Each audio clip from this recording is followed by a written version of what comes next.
വിചാരിക്കുന്ന പോലെ അല്ല. പേരൻസിന്റെ പണം വാങ്ങുന്നത് എന്തിനാണ് സാർ? സ്കൂളിൽ 4 സ്വിമ്മിംഗ് പൂൾ ഉണ്ടാക്കണം, സ്കൂളിലേക്ക് പിള്ളേര് വരാൻ AC ബസ് വാങ്ങിക്കണം. ഇതെല്ലാം മനസ്സിലാക്കിയില്ല പിന്നെ എങ്ങനെയാണ് സാർ? ആര്? ഞാനാണോ മനസ്സിലാക്കാത്തത്? കളക്ടറാകാനും ഡോക്ടറാകാനും പഠിക്കുന്ന പള്ളിക്കൂടത്തില് ഓട്ടോക്കാരന്റെ മോനും ചുമട്ടുതൊഴിലാളിയുടെ മോനും പഠിക്കണമെന്ന് മനസ്സിൽ വിചാരിച്ച അത് നിങ്ങൾക്ക് മനസ്സിലാകുന്നില്ലെന്ന് ഞാൻ പറയും. 5ഓ 10ഓ വാങ്ങിച്ചുകൊണ്ടിരുന്ന സ്ഥലത്ത് 50,000 1 ലക്ഷമൊക്കെ വാങ്ങിച്ച സ്വന്തം കിടപ്പാടം പണയം വെച്ച് നടുറോട്ടിൽ നിൽക്കേണ്ടി വരുമെന്ന് പറഞ്ഞാൽ അത് നിങ്ങൾക്ക് മനസ്സിലായില്ലെന്ന് ഞാൻ പറയും. അതെ, പച്ചരിയിൽ എഴുത്തിനിരുത്താൻ എന്തിനാ 50,000? പറയേ. പിന്നെ കാശില്ലാതെ ഇത്രയും വലിയ സ്കൂൾ ഞങ്ങൾ എങ്ങനെ നടത്തും? നടത്താം. 2 സ്വർണ്ണക്കട, 4 തിയേറ്റർ, 1 ഷോപ്പിംഗ് കോംപ്ലക്സ്, ഓരോ ഏരിയയിലും 3 വീട് വെച്ച് സമ്പാദിച്ചില്ല. അത് മതി. ഇനിയുള്ള കാലം പാവപ്പെട്ടവരെ പഠിക്കാൻ അനുവദിക്കും. പഠിക്കാൻ കാശ് വേണോന്ന് പറഞ്ഞാൽ ഞാൻ തരാം. പക്ഷെ പഠിപ്പിക്കാൻ കാശ് വേണോന്ന് പറഞ്ഞാൽ ഞാൻ അതിന് അനുവദിക്കില്ല. ഇപ്പൊ പഠിപ്പിക്കാനൊക്കെ ഒത്തിരി ചെലവുണ്ട്. നിങ്ങളുടെ മനസ്സിൽ എഡ്യൂക്കേഷനെ പറ്റി എന്താ വിചാരം? വിചാരം റെഡ് ആണെന്ന വിചാരം, R for revolution, E for education, T for development ആണെന്ന വിചാരം. ഈ 3 ഇംഗ്ലീഷ് അക്ഷരം അറിയുന്നുള്ള വിചാരം.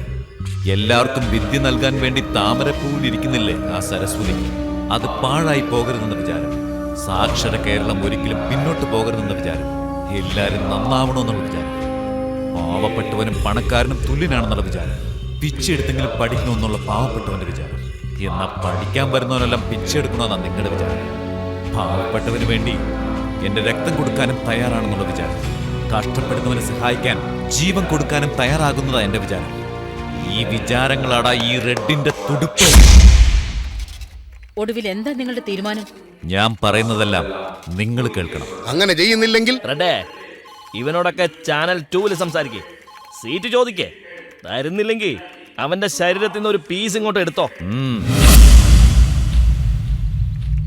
ജയിലിലെ കല്ലാണെങ്കിലും അതുകൊണ്ട് പള്ളിക്കൂടം പണിയുന്നത് നല്ലതാണെന്ന് പറയാറുണ്ട്. എന്നാൽ നിങ്ങൾ സംസാരിക്കുന്നത് കേട്ടാ ഈ പള്ളിക്കൂടത്തിന്റെ കല്ലെല്ലാം എടുത്ത് നിങ്ങൾക്ക് സമാധി കെട്ടേണ്ടി വരുമെന്നാണ് ഞാൻ വിചാരിക്കുന്നത്. എന്താ ഗുണ്ടായിസം കാണിക്കണം?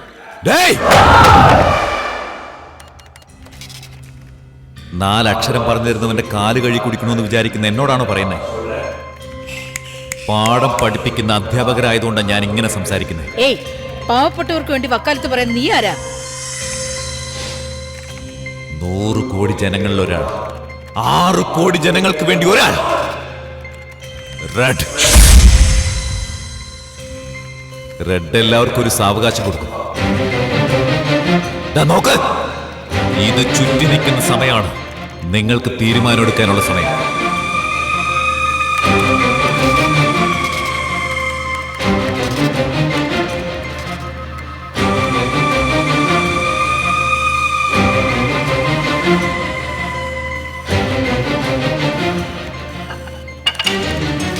നിങ്ങൾ പറഞ്ഞ പോലെ ചെയ്തേ. അങ്ങനെ പറ.